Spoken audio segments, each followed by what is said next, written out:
ಮಾಡಿದ್ರಿಂದ ನಿನ್ನ ವೇದಿಕೆ ಮೇಲೆ ಕರೀಲಿಲ್ಲ.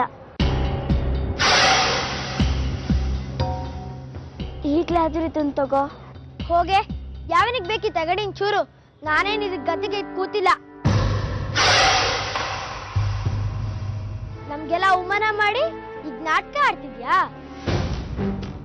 ನಾಟಕಕ್ಕೆ ಹೇಗ್ ಸೇಟ್ ತೀರ್ಸ್ಕೋಬೇಕು ಅಂತ ಗೊತ್ತಿದೆ ನಂಗೆ. ಯಾರು ಹೇಳಿದ್ ನಿಮ್ಗೆ ಇವಳು ಕಾಪಿ ಹೊಡೆದು ಎಸೆ ಬರ್ದಿದ್ದಾಳೆ ಅಂತ? ಯಾರಾದ್ರೂ ಯಾಕೆ ಹೇಳ್ಬೇಕು? ಈ ಸೂಜಿ ಮುಂಡೆದೆ ಸ್ಟೇಜ್ ಮೇಲೆ ಬಂದು ನಾನು ನಮ್ಮಮ್ಮ ಇಬ್ರು ಎಸೆ ಕಾಪಿ ಹೊಡೆದು ಬರ್ಕೊಂಡಿದೀವಿ, ಅದಕ್ಕೆ ನಮಗೆ ಪ್ರೈಸ್ ತಗೊಳ್ಳೋ ಯೋಗ್ಯತೆ ಇಲ್ಲ ಅಂತ ಹೇಳ್ಕೊಂತು. ಹೌದಾ ಸೂಜಿ?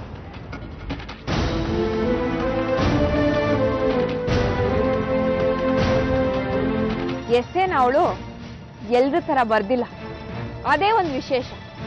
ಅದಕ್ಕೆ ಅವಳಿಗೆ ಪ್ರೈಸ್ ಬರ್ಬೇಕು.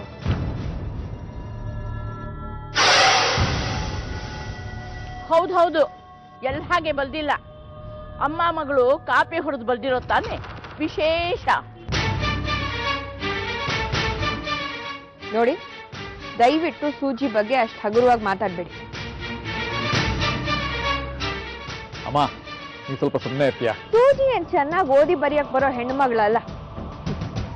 ಈಗ ತಾನೇ ವರ್ಣಮಾಲೆ ಕಾಗುಣಿತ ಕಲಿತಾ ಇದ್ದಾಳೆ. ಅಂಥವಳು ಎಸ್ಸೆ ಕಾಂಪಿಟೇಷನ್ ಅಲ್ಲಿ ಪಾರ್ಟಿಸಿಪೇಟ್ ಮಾಡಬೇಕು, ಗೆಲ್ಬೇಕು ಅಂತ ಛಲ ತೊಟ್ಟು ಇಡೀ ಎಸ್ಸೆನ ಮೆಮೊರಿಲಿ ಇಟ್ಕೊಂಡು ಬರ್ದಿದ್ದಾಳೆ. ಅದು ಖಂಡಿತವಾಗ್ಲೂ ದೊಡ್ಡ ಅಚೀವ್ಮೆಂಟ್. ಅದಕ್ಕೆ ಅವಳು ಅವ್ರ ಅಮ್ಮನ ಹೆಲ್ಪ್ ತಗೊಂಡಿರ್ಬೋದು. ಆದ್ರೆ ಆಕೆ ಯಾವ ಡಿಗ್ರಿನೂ ಮಾಡಿಲ್ಲ. ಇನ್ಫ್ಯಾಕ್ಟ್ ಅವ್ರಿಗೆ ಓದಕ್ಕೆ ಬರಲ್ಲ. ಈಗ ತಮ್ಮ ಮಗಳ ಜೊತೆ ಸೇರ್ಕೊಂಡು ಓದೋದ್ ಬರೆಯೋದನ್ನ ಕಲಿತಾ ಇದ್ದಾರೆ. ಅಂಥವ್ರು ಇಡೀ ಎಸ್ಸೆನ ಅಭ್ಯಾಸ ಮಾಡಿ ತಮ್ಮ ಮಗಳಿಗೆ ಹೇಳ್ಕೊಟ್ರು ಅಂದ್ರೆ it is definitely a great achievement. ಎಲ್ಲ ಆದ್ಮೇಲೂ ಸೂಜಿ ಅವಳು ಮಾಡಿದ ತಪ್ಪು ಅಂತ ಒಪ್ಕೊಂಡು ರಶ್ಮಿಗೆ ಶೀಲ್ಡ್ ಕೊಡಕ್ ಹೋದ್ರೆ ಅದನ್ನ ಇವಳು ರೋಡಿಗೆ ಬಿಸಾಡಿದ್ಲಲ್ಲ, ಎಷ್ಟು ಕೊಬ್ಬಿರ್ಬೇಕು ಸರ್ ಇವಳಿಗೆ. ಅಮ್ಮ,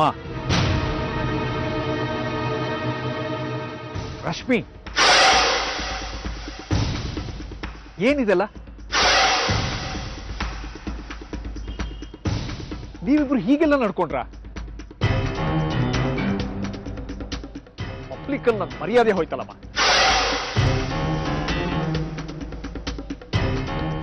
ಅದು ಹಾಗಲ್ಲ ಕಣೋ ಸೀನು. ಅಮ್ಮ, ನೀನ್ ಏನು ಹೇಳೋದು ಬೇಡ. ಸಾರಿ ಸುಜಿತ,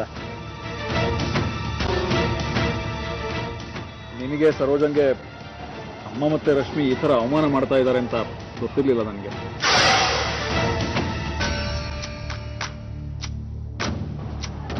B proud of yourself ಮರಿ. ಇವತ್ತು ಪ್ರಬಂಧ ಸ್ಪರ್ಧೆಯಲ್ಲಿ ಮೊದಲನೇ ಬಹುಮಾನ ಯಾರಿಗೆ ಬಂತು ಗೊತ್ತಾ? ರಶ್ಮಿಗೆ ಅಲ್ಲ, ನಮ್ ಸೂಜಿಗೆ. 10 ಜನ ನಮ್ ಬಗ್ಗೆ ಆಡ್ಕೊಂಡಾಗ ನಮ್ ಯೋಗ್ಯತೆ ಬಗ್ಗೆ ನಮ್ಗೆ ಅನುಮಾನ ಬರೋದು ನಿಜ. ಆದ್ರೆ ಇವತ್ತಲ್ಲಿ ನಡೆದ ಘಟನೆಯಿಂದ ನಾವೇನು, ನಮ್ ತಾಕತ್ತೇನು ಅಂತ ಎಲ್ರಿಗೂ ಅರ್ಥ ಆಗಿದೆ. ಅಂತದೇನಾಯ್ತಲ್ಲಿ?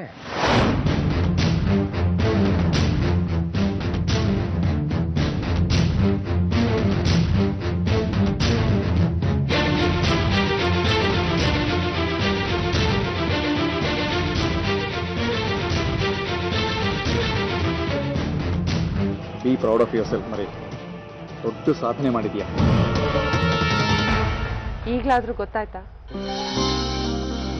ಇದು ನಮ್ಮ ಮೊದಲನೇ ಹೆಜ್ಜೆ. ನೋಡ್ತಾ ಇರು, ನನ್ ಮಗಳು ಓದ್ತಾಳೆ, ನಾನು ಓದ್ತೀನಿ. ಪಾಯಸ ಮಾಡ್ತೀನಿ, ಬಂದು ಊಟ ಮಾಡು.